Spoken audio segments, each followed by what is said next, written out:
Jai Shri Ram. Students, welcome back to YouTube classes, second PUC Macroeconomics. We are in fourth chapter, Determination of Income and Employment. ಇನ್ನೇನು mid term exam ಕೂಡ ಹತ್ತಿರ ಬರ್ತಾ ಇದೆ. ನಾಳ್ದು 28 ನಂತರ mid term exam ಮಾಡೋದರ ಕುರಿತು ನಿಮಗೆ ಆಲ್ರೆಡಿ ಈಗ ಒಂದು ಮೆಸೇಜ್ ಕೂಡ ಬಂದಿರ್ತದೆ, ಟೈಮ್ ಟೇಬಲ್ ಎಲ್ಲ ಇಂದು ಬರಬೇಕಷ್ಟೇ. ಸೊ ಅದಕ್ಕೋಸ್ಕರ ಸ್ಟಡಿ ಮಾಡೋದನ್ನು ಬಿಡಬೇಡಿ. ಸೊ ಅಟ್ಲೀಸ್ಟ್ ಗೊತ್ತಾಗದವರು ಸ್ವಲ್ಪ ಬರ್ದಾದರೂ ಕಲಿಯೋದನ್ನು ಒಂದು 4 ಸಲ ಆದರೂ ಬರೀರಿ. ಕೆಲವೊಂದು ವಿಷಯಗಳು ನಮ್ಮ ತಲೆಗೆ ಹೋಗೋದು ನಿಧಾನ, ಓದಿದರೆ ಅರ್ಥ ಆಗೋದಿಲ್ಲ. ಸೊ ಬರೆದು ಓದೋದನ್ನು ಸ್ವಲ್ಪ ಕಲಿಯೋದು ಒಳ್ಳೆಯದು ವಿದ್ಯಾರ್ಥಿಗಳು. So we are in fourth chapter, determination of income and employment. So in our last class we discussed about what is consumption. Consumption function ಅಂದರೆ ಏನು, ಅದೇ ರೀತಿ ಟೈಪ್ಸ್ ಆಫ್ ಕನ್ಸಂಪ್ಷನ್, ಅದೇ ರೀತಿ ಮಾರ್ಜಿನಲ್ ಪ್ರೊಪೆನ್ಸಿಟಿ ಟು ಕನ್ಸ್ಯೂಮ್ ಮತ್ತು ಇನ್ನೊಂದಷ್ಟು ಕಲ್ತಿರುವಂಥದ್ದು ನಮಗೆ ಗೊತ್ತಿದೆ. So average propensity to consume ಬಗ್ಗೆ. ಸೊ ಕನ್ಸಂಪ್ಷನ್ ಅಂದರೆ ಏನು ಎನ್ನುವಂಥದ್ದು. So total quantity of goods bought and used by the consumer in a particular period ಎನ್ನುವಂಥದ್ದು. ಒಂದು ಪರ್ಟಿಕ್ಯುಲರ್ ಟೈಮಲ್ಲಿ, ಒಂದು ಪರ್ಟಿಕ್ಯುಲರ್ ಟೈಮ್ ಪೀರಿಯಡಲ್ಲಿ ಟೋಟಲ್ ಎಷ್ಟು ಕ್ವಾಂಟಿಟಿ, ಎಷ್ಟು ಗೂಡ್ಸ್ ಮತ್ತು ಸರ್ವೀಸಸನ್ನು ಕನ್ಸ್ಯೂಮರ್ಸ್ಗಳು ಬೈ ಮಾಡಿದರು ಅಥವಾ ಪರ್ಚೇಸ್ ಮಾಡಿದರು, ಅದೇ ರೀತಿ ಯೂಸ್ ಮಾಡಿದರು ಎನ್ನುವಂಥದ್ದು. ಸೊ ಕನ್ಸಂಪ್ಷನ್ ಸಾಮಾನ್ಯವಾಗಿ ಡಿಸೈಡೆಡ್ ಬೈ ಇನ್ಕಮ್. ನಮ್ಮ ಇನ್ಕಮ್ ನಮ್ಮ ಕನ್ಸಂಪ್ಷನ್ ಲೆವೆಲನ್ನು ಡಿಸೈಡ್ ಮಾಡ್ತದೆ ಅನ್ನೋದರ ಬಗ್ಗೆ ಕೂಡ ಲಾಸ್ಟ್ ಕ್ಲಾಸಲ್ಲಿ ಡಿಸ್ಕಸ್ ಮಾಡಿದ್ದೇವೆ. ಸೊ ಯಾವ ರೀತಿ ಕನ್ಸಂಪ್ಷನ್ಗಳು, ಇನ್ಕಮ್ ಜಾಸ್ತಿ ಇದ್ದ ಹಾಗೆ ಕನ್ಸಂಪ್ಷನ್ ಜಾಸ್ತಿ ಇರ್ತದೆ. ಇನ್ಕಮ್ ಕಡಿಮೆ ಇದೆ ಅಂತಂದರೆ ನಮ್ಮ ಕನ್ಸಂಪ್ಷನ್ ಲೆವೆಲ್ ಕೂಡ ಕಡಿಮೆ ಇರುವುದನ್ನು ನಮಗೆ ಅನುಭವಕ್ಕೆ ಬಂದಿರಬಹುದು. ಸೊ ಅದರ ಜೊತೆಗೆ ಕನ್ಸಂಪ್ಷನ್ ಫಂಕ್ಷನ್ ಬಗ್ಗೆ ಡಿಸ್ಕಸ್ ಮಾಡಿದ್ದೇವೆ. It is the relationship between consumption ಮತ್ತು ಅದರ ಒಂದಷ್ಟು ಡಿಟರ್ಮಿನೆಂಟ್ಸ್ ಆದಂತಹ ಇನ್ಕಮ್. ಸೊ ಅದರಿಂದಾಗಿ ಕನ್ಸಂಪ್ಷನ್ ಫಂಕ್ಷನ್ ಸಾಮಾನ್ಯವಾಗಿ ರೆಪ್ರೆಸೆಂಟ್ ಮಾಡುವಂಥದ್ದು C dash plus C Y. Consumption is equal to C dash plus C Y. C dash ಅಂದರೆ ಏನು?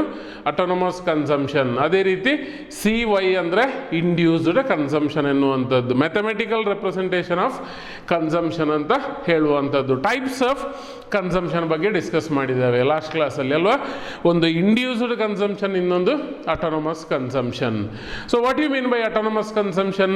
Autonomous consumption is consumption which is independent of income ಎನ್ನುವಂಥದ್ದು. Income will not decide our basic consumption level ಏನಿದೆ. So ಅದನ್ನು ನಾವು ಆ ರೀತಿ ಹೇಳ್ಬೋದು.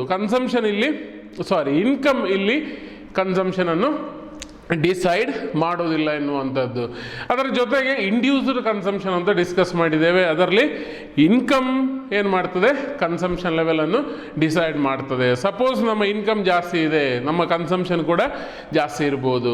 Luxurious ಕಮೋಡಿಟೀಸನ್ನು ನಾವು ಪರ್ಚೇಸ್ ಮಾಡಲಿಕ್ಕೆ ಸ್ಟಾರ್ಟ್ ಮಾಡ್ತೇವೆ. ಕಂಫರ್ಟ್ ಝೋನ್ಗೆ, ಕಂಫರ್ಟ್ ಕಮೋಡಿಟೀಸ್ಗಳನ್ನು, ಐಟಮ್ಸ್ಗಳನ್ನು ಪರ್ಚೇಸ್ ಮಾಡಲಿಕ್ಕೆ ನಾವು ಪ್ರಯತ್ನ ಪಡ್ತೇವೆ. ಸೊ ಈ ರೀತಿ ನಾವು ಏನು ಮಾಡ್ತೇವೆ? ಇಂಡ್ಯೂಸ್ಡ್ ಕನ್ಸಂಪ್ಷನಲ್ಲಿ ಇನ್ಕಮ್ ವಿಲ್ ಡಿಸೈಡ್ ಕನ್ಸಂಪ್ಷನ್ ಎನ್ನುವಂಥದ್ದು. ಇನ್ನೊಂದು ಮಾರ್ಜಿನಲ್ ಪ್ರೊಪೆನ್ಸಿಟಿ ಟು ಕನ್ಸ್ಯೂಮ್ ಎನ್ನುವುದರ ಬಗ್ಗೆ. ಪ್ರಾಪರ್ಟೀಸ್ ಆಫ್ ಕನ್ಸಂಪ್ಷನಲ್ಲಿ ಮಾರ್ಜಿನಲ್ ಪ್ರೊಪೆನ್ಸಿಟಿ ಟು ಕನ್ಸ್ಯೂಮ್ ಬಗ್ಗೆ ಡಿಸ್ಕಸ್ ಮಾಡಿದ್ದೇವೆ. ಏನದು ಹೇಳ್ಬೋದಾ? ಎಸ್.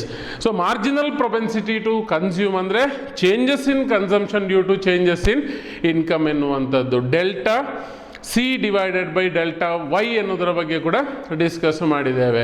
ಸೊ ಇಲ್ಲಿ ಏನಾಗ್ತದೆ ಅಂತ ಕೇಳಿದರೆ, ಕನ್ಸಂಪ್ಷನ್ ಏನಾಗ್ತದೆ? ಒಂದಷ್ಟು ಇನ್ಕಮ್ ಚೇಂಜಸ್ ಆಗುವ ಕನ್ಸಂಪ್ಷನ್ ಕೂಡ ಚೇಂಜಸ್ ಆಗ್ತದೆ. M P C is equal to ಅಂದರೆ M P C lies between 0 to 1 ಎನ್ನುವುದನ್ನು ಕೂಡ ನಾವು ಡಿಸ್ಕಸ್ ಮಾಡಿದ್ದೇವೆ. ಎಂಟೈರ್ ಇನ್ಕಮನ್ನು ಕನ್ಸ್ಯೂಮರ್ ಸ್ಪೆಂಡ್ ಮಾಡಿದ್ದಾನೆ ಕನ್ಸಂಪ್ಷನ್ ಪರ್ಪಸ್ಸಿಗೆ. M P C is equal to 1. So ಎಲ್ಲ ಏನು ಹೇಳುವಂಥದ್ದು, ಅದೇ ರೀತಿ ಒಂದು ಪಾರ್ಟನ್ನು ಯೂಸ್ ಮಾಡಿದ್ದಾನೆ ಕನ್ಸಂಪ್ಷನ್ ಪರ್ಪಸ್ಸಿಗೆ, ಅಥವಾ ಏನು ಹೇಳುವಂಥದ್ದು ಈ ರೀತಿ 0 to 1 ಲೆವೆಲಲ್ಲಿ ಬರ್ತದೆ ಎನ್ನುವಂಥದ್ದು. ಅದೇ ರೀತಿ ಇನ್ಕಮ್ ಡಿಸೈಡ್ ಮಾಡಲಿಲ್ಲ ಅವನ ಕನ್ಸಂಪ್ಷನ್ ಅಂತ ಹೇಳಿದರೆ M P C is equal to 0 ಎನ್ನುವುದರ ಬಗ್ಗೆ ಡಿಸ್ಕಸ್ ಮಾಡಿದ್ದೇವೆ. ಸೊ ಇನ್ನೊಂದು A P C, average propensity to consume ಎನ್ನುವಂಥದ್ದು. ಎವರೇಜ್ ಪ್ರೊಪೆನ್ಸಿಟಿ ಟು ಕನ್ಸ್ಯೂಮ್ ಅಂದರೆ consumption per unit of income ಎನ್ನುವಂಥದ್ದು. ಸಿ ಡಿವೈಡೆಡ್ ಬೈ ವೈ ಎನ್ನುವುದರ ಬಗ್ಗೆ ಲಾಸ್ಟ್ ಕ್ಲಾಸಲ್ಲಿ ಡಿಸ್ಕಸ್ ಮಾಡಿದ್ದೇವೆ. ಸೊ ಒಮ್ಮೆ ಅದನ್ನು ಏನು ಮಾಡಿರುವಂಥದ್ದು ನಾನು ರಿವೈಸ್ ಅಥವಾ ರಿವಿಷನ್ ಮಾಡಿರುವಂಥದ್ದು ನೆನಪು ಮಾಡಲಿಕ್ಕೋಸ್ಕರ. So next important concept under determination of income and employment, saving. ಸಾಮಾನ್ಯವಾಗಿ ಈ ವರ್ಡ್ ನಮಗೆಲ್ಲರಿಗೂ ನೆನಪಿದೆ ಅಂತ ಅಂದ್ಕೊಂಡಿದ್ದೇನೆ. ಯಾಕಂದರೆ ನಾವೆಲ್ಲರೂ ಸೇವಿಂಗ್ ಮಾಡಲಿಕ್ಕೆ ಪ್ರಯತ್ನ ಪಡ್ತಾ ಇರ್ತೇವೆ. ನಮ್ಮ ಇನ್ಕಮಿನ ಒಂದು ಪೋರ್ಷನನ್ನು, ಒಂದು ಪಾರ್ಟನ್ನು ನಾವು ಏನು ಮಾಡಲಿಕ್ಕೆ ಹೊರಡ್ತೇವೆ, ಸೇವಿಂಗ್ ಮಾಡಲಿಕ್ಕೆ ಹೋಗ್ತೇವೆ. ಇನ್ನೊಂದಷ್ಟು ಪಾರ್ಟನ್ನು ಕನ್ಸಂಪ್ಷನ್ ಮಾಡಲಿಕ್ಕೆ ಹೊರಡ್ತೇವೆ. ಕನ್ಸಂಪ್ಷನ್ ನಮ್ಮ ವಾಂಟ್ಸ್ಗಳು, ನಮ್ಮ ಡಿಸೈರನ್ನು ಸ್ಯಾಟಿಸ್ಫ್ಯಾಕ್ಷನ್ ಮಾಡಲಿಕ್ಕೋಸ್ಕರ ನಾವು ಇನ್ಕಮನ್ನು ಸ್ಪೆಂಡ್ ಮಾಡ್ತೇವೆ. ಇನ್ನೊಂದಷ್ಟನ್ನು ಸೇವಿಂಗ್ ಪರ್ಪಸ್ಸಿಗೆ ಯೂಸ್ ಮಾಡ್ತೇವೆ. ಫ್ಯೂಚರ್ಲಿ ಏನಾದರೂ ಅನ್ಸರ್ಟೆನಿಟಿಗಳು ಬಂತು ಅಥವಾ ಏನೋ ಒಂದಷ್ಟು ಎಮರ್ಜೆನ್ಸಿ ಬಂತು, ಆ ಪರ್ಪಸ್ಸಿಗೆ ಇರಲಿ ಅನ್ನೋ ಉದ್ದೇಶಕ್ಕೆ ಪ್ರತಿಯೊಬ್ಬ ಏನು ಹೇಳುವಂಥದ್ದು ಹ್ಯೂಮನ್ ಬೀಯಿಂಗ್ ಕೂಡ ಸೇವಿಂಗ್ ಮಾಡಲಿಕ್ಕೆ ಹೊರಡ್ತಾನೆ. ಬೇರೆ ಬೇರೆ ವಿಷಯಗಳ ಮೇಲೆ ಸೇವಿಂಗನ್ನು ಮಾಡ್ತೇವೆ. ಪ್ರಾಪರ್ಟಿಯ ಮೇಲೆ, ಗೋಲ್ಡಿನ ಮೇಲೆ, ಬ್ಯಾಂಕ್ ಬ್ಯಾಲೆನ್ಸ್ಗಳಲ್ಲಿ ಅಥವಾ ಶೇರ್ಗಳ ಮೇಲೆ, ಬಾಂಡ್ಸ್ಗಳ ಮೇಲೆ. ಸೊ ಈ ರೀತಿ ಬೇರೆ ಬೇರೆ ಇನ್ವೆಸ್ಟ್ಮೆಂಟ್ಗಳನ್ನು ಮಾಡ್ತಾ ನಾವೇನು ಮಾಡ್ತೇವೆ, ಸೇವಿಂಗನ್ನು ಡೆವಲಪ್ ಮಾಡ್ತೇವೆ. ಬ್ಯಾಂಕ್ ಕೂಡ ಬೇರೆ ಬೇರೆ ಡೆಪಾಸಿಟ್ ಫಾರ್ಮ್ಗಳನ್ನು ಕೂಡ ನಮ್ಮ ಸೇವಿಂಗ್ ಹ್ಯಾಬಿಟ್ಸನ್ನು ಡೆವಲಪ್ ಮಾಡಲಿಕ್ಕೋಸ್ಕರವೇ ಇಂಟ್ರೊಡ್ಯೂಸ್ ಕೂಡ ಮಾಡಿದ್ದೇವೆ. ಸೊ ಜಾಸ್ತಿ ಸಾಮಾನ್ಯವಾಗಿ ಇನ್ಕಮ್ ಇರೋರು ಜಾಸ್ತಿ ಸೇವಿಂಗ್ ಮಾಡ್ಬೋದು, ಕಡಿಮೆ ಇನ್ಕಮ್ ಇರೋರು ಸ್ವಲ್ಪ ಕಡಿಮೆ ಸೇವಿಂಗ್ ಮಾಡ್ಬೋದು ಇಲ್ಲಿ. So what exactly saving? Saving ಅಂದರೆ ಏನಿರ್ಬೋದು, ಯಾಕೋಸ್ಕರ ನಾವು ಸೇವಿಂಗನ್ನು ಮಾಡ್ತೇವೆ ಅನ್ನುವಂಥದ್ದು saving. So saving, it is that part of income which is not consumed. ನಮ್ಮ ಟೋಟಲ್ ಇನ್ಕಮ್ ಏನಿದೆ ಅದರ ಒಂದು ಪಾರ್ಟ್ ಇದು, ಅದು ಕನ್ಸ್ಯೂಮ್ ಮಾಡಿ ಇಲ್ಲದಂಥ, ಕನ್ಸ್ಯೂಮ್ ಮಾಡದೇ ಇರುವಂಥ ಪಾರ್ಟ್ ಎನ್ನುವಂಥದ್ದು. ಈಗ ನನಗೆ ಫಾರ್ ಎಕ್ಸಾಂಪಲ್ ಒಂದು 10,000 ರೂಪಾಯಿ ಇನ್ಕಮ್ ಇದೆ, ಒಂದು ತಿಂಗಳಿಗೆ ಒಂದು 7,000 ರೂಪಾಯಿ ನಾನು ಖರ್ಚು ಮಾಡ್ತೇನೆ. ಡಿಫರೆನ್ಸ್ ಅಮೌಂಟ್ ಎಷ್ಟು? 3,000 ರೂಪಾಯಿಯನ್ನು ನಾನು ಸೇವ್ ಮಾಡ್ಬೋದು. ನನ್ನ ಫ್ಯೂಚರ್ನ ನೀಡ್ಸ್ಗಳಿಗೆ, ನನ್ನ ಫ್ಯೂಚರ್ನ ಎಮರ್ಜೆನ್ಸಿಗೆ ಅಥವಾ ನನ್ನ ಫ್ಯೂಚರಲ್ಲಿ ಆಗುವಂಥ ಅನ್ಫೋರ್ಸಿನ್ ಒಂದಷ್ಟು ಆ್ಯಕ್ಟಿವಿಟೀಸ್ಗಳನ್ನು ಫೇಸ್ ಮಾಡಲಿಕ್ಕೆ ನಾನೇನು ಮಾಡ್ಬೋದು, ಒಂದು 3,000 ರೂಪಾಯಿ ಸೇವಿಂಗ್ ಮಾಡ್ಬೋದು. ಸೊ ಆ 3,000 ಏನು, it is that part of income which is not consumed ಎನ್ನುವಂಥದ್ದು, ಉಳಿಸಿರುವಂಥ ಪಾರ್ಟ್ ನನ್ನ ಇನ್ಕಮಲ್ಲಿ. So saving is equal to, symbolically ನೋಡ್ತಿದ್ರೆ ನಾವು S is equal to Y minus C. ನನ್ನ ಇನ್ನು ಎಕ್ಸಾಂಪಲಲ್ಲಿ ವೈ ಎಷ್ಟು? 10,000. ನನ್ನ ಎಕ್ಸಾಂಪಲಲ್ಲಿ ಸಿ ಎಷ್ಟು? 7,000 ರೂಪಾಯಿ. 7,000 ರೂಪಾಯಿನ ನಾನು ಎಕ್ಸ್ಪೆಂಡಿಚರ್ ಮಾಡಿದ್ದೇನೆ ನನ್ನ ಒಂದಷ್ಟು ವ್ಯವಸ್ಥೆಗೆ. ಸೊ 10,000 ಮೈನಸ್ 7,000 ಅಂದರೆ 3,000 ರುಪೀಸ್ ಏನಾಗಿರ್ತದೆ ಇಲ್ಲಿ, ಸೇವಿಂಗ್ ಆಗಿರ್ತದೆ. So S is equal to total income minus total consumption expenditure, we will get saving ಎನ್ನುವಂಥದ್ದು. ಸೊ ಏನು ಸೇವಿಂಗ್ ಅಂದರೆ, it is that part of income which is not consumed. So next concept, marginal propensity to save ಮತ್ತು average propensity to save. ನಾವು already consumption ಪಾರ್ಟಲ್ಲಿ discuss ಮಾಡಿದ್ದೇವೆ. Marginal propensity to consume ಅಲ್ವಾ? So marginal propensity to consume ಮತ್ತು average propensity to consume ಎನ್ನುವಂಥದ್ದು ಏನು? MPC ಅಂದರೆ, MPC means changes in consumption due to changes in income ಎನ್ನುವುದರ ಬಗ್ಗೆ ಡಿಸ್ಕಸ್ ಮಾಡಿದ್ದೇವೆ. Delta C divided by delta Y ಎನ್ನುವುದರ ಬಗ್ಗೆ ಸಿಂಬಾಲಿಕಲಿ ರೆಪ್ರೆಸೆಂಟ್ ಕೂಡ ಮಾಡಿದ್ದೇವೆ. ಹಾಗಾದರೆ ಮಾರ್ಜಿನಲ್ ಪ್ರೊಪೆನ್ಸಿಟಿ ಟು ಸೇವ್ ಅಥವಾ MPS ಅಂದರೆ ಏನೆನ್ನುವಂಥದ್ದು ಡಿಸ್ಕಸ್ ಮಾಡುವಂಥದ್ದು.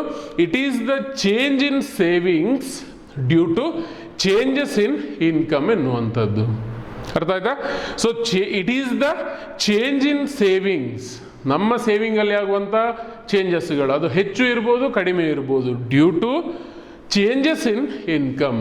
ನಮ್ಮ ಇನ್ಕಮಲ್ಲೇ ಆಗುವಂಥ ಬದಲಾವಣೆಯಿಂದ ನಮ್ಮ ಸೇವಿಂಗ್ಗಳು ವ್ಯತ್ಯಾಸಗಳಾದರೆ ಅದು MPS, marginal propensity to save. ನಾನು ಆಗಲೇ ಹೇಳಿದ ಹಾಗೆ ನಮ್ಮ ಇನ್ಕಮ್ ಜಾಸ್ತಿ ಆಯಿತು, ಆಟೋಮೆಟಿಕಲಿ ಸೇವಿಂಗ್ ಜಾಸ್ತಿ ಆಗ್ಬೋದು. ನಮ್ಮ ಇನ್ಕಮ್ ಕಡಿಮೆ ಆಯಿತು, ಸೇವಿಂಗ್ ಕಡಿಮೆ ಆಗ್ಬೋದು. ಈ ರೀತಿಯ ವ್ಯತ್ಯಾಸಗಳು ಡ್ಯೂ ಟು ಸೇವಿಂಗ್ ಚೇಂಜ್ ಆಗುವಂಥದ್ದು ಇಲ್ಲಿ ಯಾವುದರಿಂದಾಗಿ, ಇನ್ಕಮ್ಗಳು ವ್ಯತ್ಯಾಸ ಆಗುವುದರಿಂದಾಗಿ. ಸೇವಿಂಗ್ ಯಾವುದನ್ನು ಡಿಪೆಂಡ್ ಆಗಿರ್ತದೆ, ಇನ್ಕಮನ್ನು ಡಿಪೆಂಡ್ ಆಗಿರ್ತದೆ ಅಂತ ಹೇಳ್ಬೋದು. ಸೊ ಈ ಸಿಂಬಾಲಿಕಲಿ MPS ಅಥವಾ marginal propensity to save is equal to changes in S ಅಥವಾ delta S divided by delta Y ಎನ್ನುವಂಥದ್ದು. Changes in saving divided by changes in income, delta S divided by delta Y. So ಇದನ್ನು ನಾವು marginal propensity to save ಅಂತ ಕರೆಯುವಂಥದ್ದು. So ಏನು marginal propensity to save ಅಂದರೆ it is the change in saving due to changes in income. MPS is equal to changes in saving divided by changes in income. Next concept, average propensity to save, APS ಎನ್ನುವುದು. ಏನು APS ಅಂದರೆ APC, average propensity to consume, last ಕ್ಲಾಸಲ್ಲಿ discuss ಮಾಡಿದ್ದೇವೆ. APC ಅಂದರೆ ಏನು? Consumption per unit of income ಎನ್ನುವಂಥದ್ದು. ನಮ್ಮ consumption ಒಂದು ಯೂನಿಟ್ ಆಫ್ ಇನ್ಕಮಿಗೆ ಎಷ್ಟಿರ್ತದೆ ಅಥವಾ ಪರ್ ಯೂನಿಟ್ ಆಫ್ ಇನ್ಕಮಿಗೆ ಎಷ್ಟಿರ್ತದೆ ಎನ್ನುವಂಥದ್ದು. ಇಲ್ಲಿ APS ಅಂದರೆ it is the saving per unit of income. Comparison ನಾನು ಹೇಳಿದೆ, ಯಾಕೆಂತ ಹೇಳಿದರೆ ಅರ್ಥ ಮಾಡಿಕೊಳ್ಳಲಿಕ್ಕೆ ಸುಲಭ ಆಗಲಿಕ್ಕೆ. It is the saving per unit of income. ನನ್ನ 10,000 ಇನ್ಕಮಿಗೆ ನನ್ನ ಸೇವಿಂಗ್ ಎಷ್ಟು ಅಲ್ವಾ? ಸೊ APS ಅಥವಾ average propensity to save is equal to saving divided by income ಎನ್ನುವಂಥದ್ದು. Y ಅಂದರೆ ಇನ್ಕಮ್, S ಅಂದರೆ ಸೇವಿಂಗ್. ಸೊ APS ಅಂದರೆ ಏನು ಅಂತ ಹೇಳಿದರೆ it is the saving per unit of income. Saving per unit of income, APS is equal to saving divided by Y. So ಇದಿಷ್ಟು ಏನು ಹೇಳುವಂಥದ್ದು, ಮಾರ್ಜಿನಲ್ ಪ್ರೊಪೆನ್ಸಿಟಿ ಟು ಸೇವ್ ಮತ್ತು average propensity to save ಎನ್ನುವುದರ ಬಗ್ಗೆ ಡಿಸ್ಕಸ್ ಮಾಡಿರುವಂಥದ್ದು. Marginal propensity to save ಮತ್ತು average propensity to save. ಇಲ್ಲಿಗೆ saving concept ಆಯಿತು, ಕನ್ಸಂಪ್ಷನ್ ಆಯಿತು. ಕನ್ಸಂಪ್ಷನ್ ಅಂದರೆ ಏನು, ಟೈಪ್ಸ್ ಎಲ್ಲ ಆಯಿತು. ಅದೇ ರೀತಿ ಸೇವಿಂಗ್ ಅಗೇನ್ ಒಂದಷ್ಟು ಅದರ properties. Next important concept investment. ಏನಿರ್ಬೋದು ಇನ್ವೆಸ್ಟ್ಮೆಂಟ್ ಅಂದರೆ? ಈ ವರ್ಡನ್ನು ಕೇಳಿರ್ತೀರಿ ನೀವು.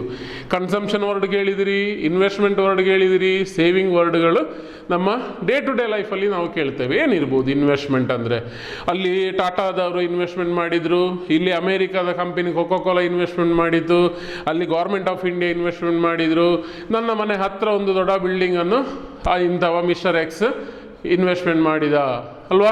ಇಂಥ ವರ್ಡ್ಸ್ಗಳನ್ನು ನಾವು ಕೇಳ್ತೇವೆ. ನಾವೇ ಇರ್ಬೋದು, ನಾನು ನನ್ನ ಪ್ರಾಪರ್ಟಿ ಮೇಲೆ ಇನ್ವೆಸ್ಟ್ಮೆಂಟ್ ಮಾಡಿದೆ, ಗೋಲ್ಡಿನ ಮೇಲೆ ಇನ್ವೆಸ್ಟ್ಮೆಂಟ್ ಮಾಡಿದೆ.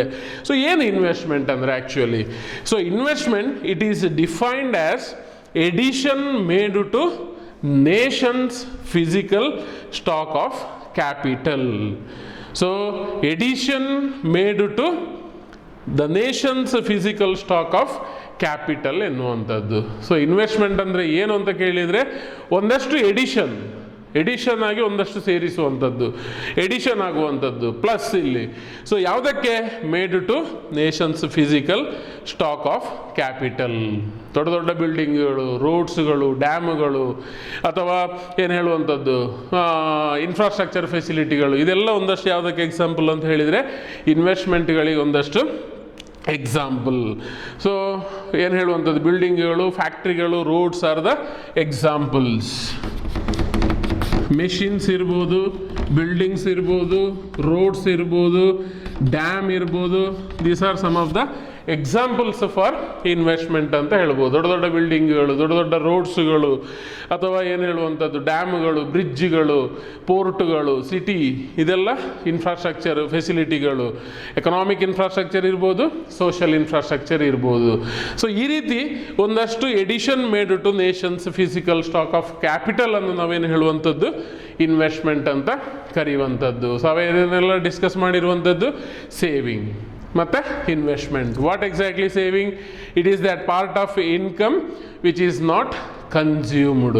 So saving is equal to income minus consumption ಎನ್ನುವಂಥದ್ದು. ಪ್ರಾಪರ್ಟೀಸ್ ನೋಡ್ತಿದ್ರೆ marginal propensity to save, MPS ಎನ್ನುವಂಥದ್ದು, it is the change in saving due to changes in income. So change in saving due to changes in income. Suppose increase in income, saving also increases. Suppose decrease in decrease in income, saving also decreases. Second concept, average propensity to save, APS, it is the saving per unit of income. APS is equal to saving divided by income. Investment means it is defined as addition made to nations physical stock of capital. ಹೊಸ ಹೊಸ ರೋಡ್ಗಳು, ಹೊಸ ಹೊಸ ಡ್ಯಾಮ್ಗಳಾಗುವಂಥದ್ದು, ಹೊಸ ಏನು ಹೇಳುವಂಥದ್ದು ಬಿಲ್ಡಿಂಗ್ಗಳು, construction ಆ್ಯಕ್ಟಿವಿಟೀಸ್ಗಳು, ಫ್ಯಾಕ್ಟ್ರೀಸ್ಗಳು, ಪೋರ್ಟ್ಗಳು ಅಲ್ವಾ. ಸೊ ಮೆಟ್ರೋಪಾಲಿಟನ್ ಸಿಟಿಗಳು, ಇದೆಲ್ಲ ಒಂದಷ್ಟು ಇನ್ವೆಸ್ಟ್ಮೆಂಟಿಗೆ ಎಕ್ಸಾಂಪಲ್ಗಳು. ಸೊ ಈ ರೀತಿಯ ಸೇವಿಂಗ್ ಮತ್ತು ಇನ್ವೆಸ್ಟ್ಮೆಂಟ್ ಎನ್ನುವಂಥದ್ದು. We discussed about saving, properties of saving, marginal propensity to save and average propensity to save. At the same time we discussed about investment also. In last class we discussed about consumption, right? What is consumption? Total quantity of goods and services bought and used by a consumer ಅಂತ ಹೇಳಿದ್ದೇವೆ ನಾವು ಇನ್ a particular period ಎನ್ನುವಂಥದ್ದು. Types of consumption ಬಗ್ಗೆ discuss ಮಾಡಿದ್ದೇವೆ, consumption function ಬಗ್ಗೆ ಕೂಡ discuss ಮಾಡಿದ್ದೇವೆ. ಏನು consumption function? Consumption function is the it explains the relationship between consumption and it's determinant, that is income ಎನ್ನುವುದರ ಬಗ್ಗೆ ಕೂಡ ಡಿಸ್ಕಸ್ ಮಾಡಿದ್ದೇವೆ. ಸೊ ಅದರ ಅರ್ಥ ಇಲ್ಲಿ ನೆಕ್ಸ್ಟ್ ನಮ್ಮ ಇಂಪಾರ್ಟೆಂಟ್ ಕಾನ್ಸೆಪ್ಟ್ ಏನು ಅಂತ ಕೇಳಿದರೆ graphical representation of consumption function. So graphical representation of consumption function ಎನ್ನುವಂಥದ್ದು. First of all we have to know what you mean by consumption function. So ಏನು consumption function? Consumption function is the functional relationship between consumption and income. In last class also we discussed how consumption increases or decreases because of income ಎನ್ನುವುದರ ಬಗ್ಗೆ discuss ಮಾಡಿದ್ದೇವೆ. Income ಜಾಸ್ತಿ ಆದಷ್ಟು consumption ಜಾಸ್ತಿ ಆಗ್ಬೋದು, income ಕಡಿಮೆ ಆದಷ್ಟು ಕನ್ಸಂಪ್ಷನ್ ಕೂಡ ರೆಡ್ಯೂಸ್ ಆಗುವಂಥದ್ದು ನಮಗೆ ಗೊತ್ತಿದೆ. C is equal to C dash plus C Y. ಏನು ಸಿ ಡ್ಯಾಶ್ ಅಂದರೆ ಏನು, ಸಿ ವೈ ಅಂದರೆ ಎನ್ನುವಂಥದ್ದು. C dash means autonomous consumption, CY means induced consumption. So first one, autonomous consumption. What is autonomous consumption? Autonomous consumption means consumption which is independent of income. Income will not decide consumption. Consumption is independent. But under induced investment, induced consumption will be decided by ಯಾವುದು?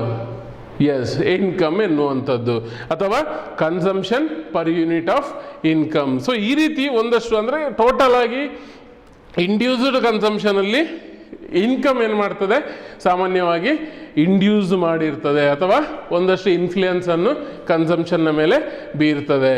So autonomous consumption ಎನ್ನುವಂಥದ್ದು constant ಆಗಿರ್ತದೆ. ಯಾಕೆ? ಇಲ್ಲಿ income ಎನ್ನುವಂಥದ್ದು ಹೆಚ್ಚಿರಲಿ ಕಡಿಮೆ ಇರಲಿ, consumption ಎನ್ನುವಂಥದ್ದು autonomous. It will not decided by income ಎನ್ನುವಂಥದ್ದು. But under induced investment consumption is decided by the level of income.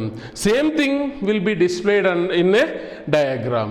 ಅಂದರೆ ಗ್ರಾಫಿಕಲ್ ರೆಪ್ರೆಸೆಂಟೇಷನ್ ಆದ್ದರಿಂದ ನಾವು ಡಯಾಗ್ರಾಮ್ ಅಲ್ಲಿ ರೆಪ್ರೆಸೆಂಟ್ ಮಾಡುವಂಥದ್ದು.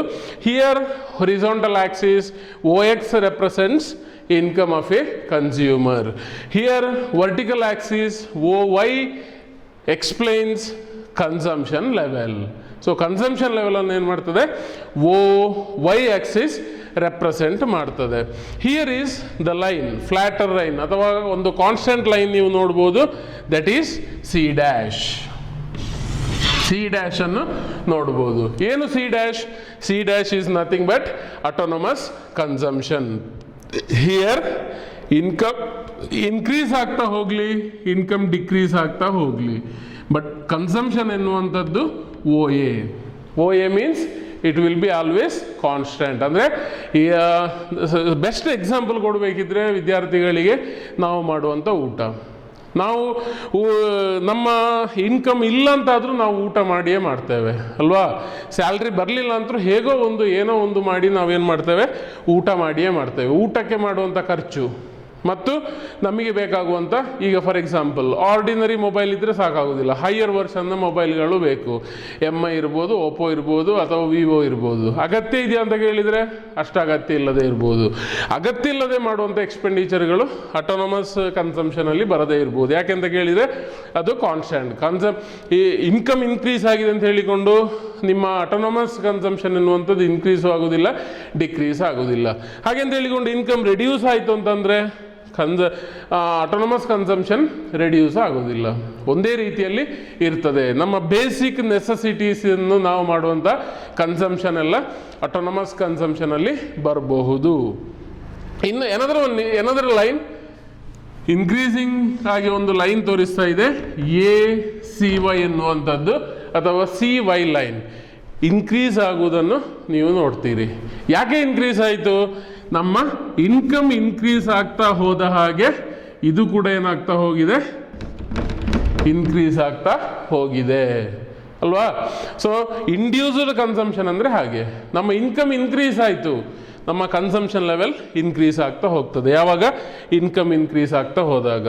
ಇನ್ಕಮ್ ಡಿಕ್ರೀಸ್ ಆಯಿತು, ಸಪೋಸ್ ಇನ್ಕಮ್ ಎಕ್ಸ್ ಆಕ್ಸಿಸಿಂದ ಡಿಕ್ರೀಸ್ ಆಗ್ತಾ ಬಂತು, ನಮ್ಮ ಕನ್ಸಂಪ್ಷನ್ ಲೆವೆಲ್ ಕೂಡ ಏನಾಗ್ತಾ ಬರ್ತದೆ, ಡಿಕ್ರೀಸ್ ಆಗ್ತಾ ಬರ್ತದೆ.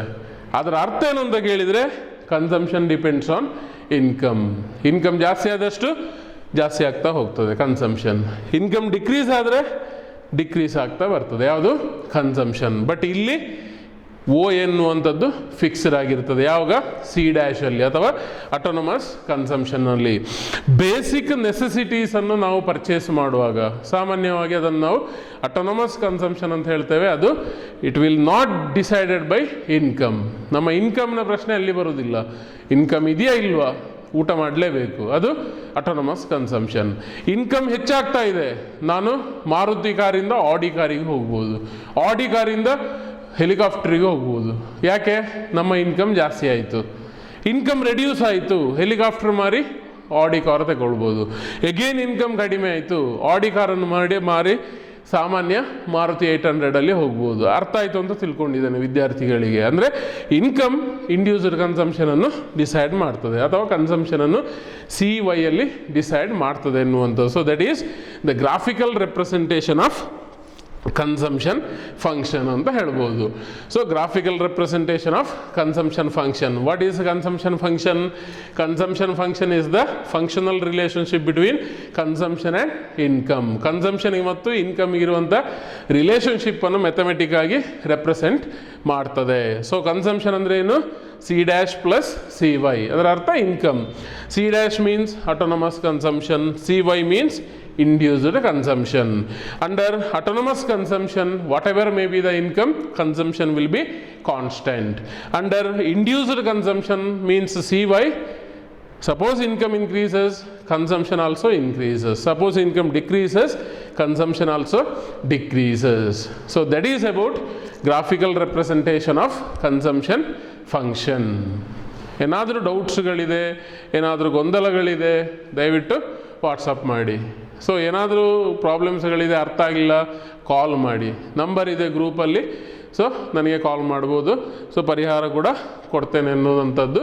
ಸೊ ಈ ರೀತಿ ಏನು ಗ್ರಾಫಿಕಲ್ ರಿಪ್ರೆಸೆಂಟೇಷನ್ ಆಫ್ ಕನ್ಸಂಪ್ಷನ್ ಬಗ್ಗೆ ಡಿಸ್ಕಸ್ ಮಾಡಿರುವಂಥದ್ದು. ನೆಕ್ಸ್ಟ್ ಕ್ಲಾಸಲ್ಲಿ ಸೇವಿಂಗ್ ಫಂಕ್ಷನ್, ಇನ್ವೆಸ್ಟ್ಮೆಂಟ್ ಫಂಕ್ಷನ್ ಬಗ್ಗೆ ಕೂಡ ನಾವು ಡಿಸ್ಕಸ್ ಮಾಡಲಿಕ್ಕೆ ಇದ್ದೇವೆ. So thank you so much.